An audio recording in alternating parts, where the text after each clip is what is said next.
کہا، بیٹی تمہارے والد زندہ ہے اور تمہاری ماں کا قتل ہوا تھا۔ یہ سن کر نور کے قدموں تلے زمین نکل گئی۔ تبھی سے عورت نے یہ صندوق دیا اور کہا، سچ اس میں چھپا ہے، مگر دھیان رکھنا کچھ لوگ نہیں چاہتے کہ یہ سچ سامنے آئے۔ پھر اس طرح اگلے دن نور شہر کے اخبار کی دفتر گئی جہاں وہ بطور رپورٹر کام کرتی تھی۔ اس کے پاس زید اس کا قریبی دوست بھی تھا۔ نور نے اسے سب بتا دیا۔ زید نے اسے سن کر کہا، اگر تمہاری ماں کا قتل ہوا تھا تو ہم یہ کہانی چھاپیں گے، مگر پہلے ثبوت چاہیے۔ نور نے کہا، ثبوت میرے پاس ہے، یہ خطوط جو کسی پیاز صاحب نے امی کو بھیجے تھے۔ زید نے خطوط دیکھے اور چونک گیا۔ یہ تو تمہاری یتیم خانے کے ٹرسٹی کا نام ہے۔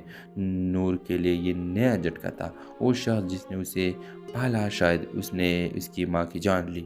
رات کو نور یتیم خانے پہنچی۔ اندر داخل ہوتے ہی اسے قدموں کی آہٹ سنائی دی۔ کمرے کے دروازے پر وہی شخص کھڑا تھا، فیاض صاحب۔ نور، تمہیں یہ سب چھوڑ دینا چاہیے تھا، کچھ سچ دفن رہنے میں ہی بھلائی ہے۔ نور نے لرزتی آواز میں کہا، آپ نے میری ماں کو کیوں مارا؟ فیاض کے چہرے پر نرمی آ گئی۔ میں نے تمہاری ماں کو نہیں مارا، بچایا تھا۔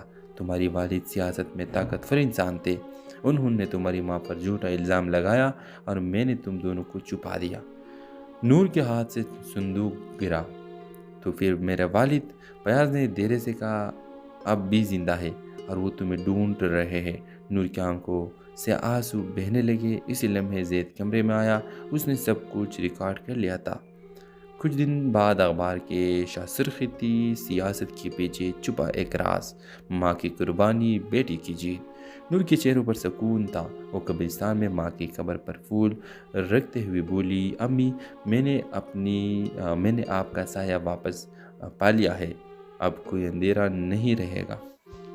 ہیلو ویورز، رات کے وقت ہلکی بارش ہو رہی تھی۔ شہر کے ایک پرانے محلے میں بجلی جا چکی تھی۔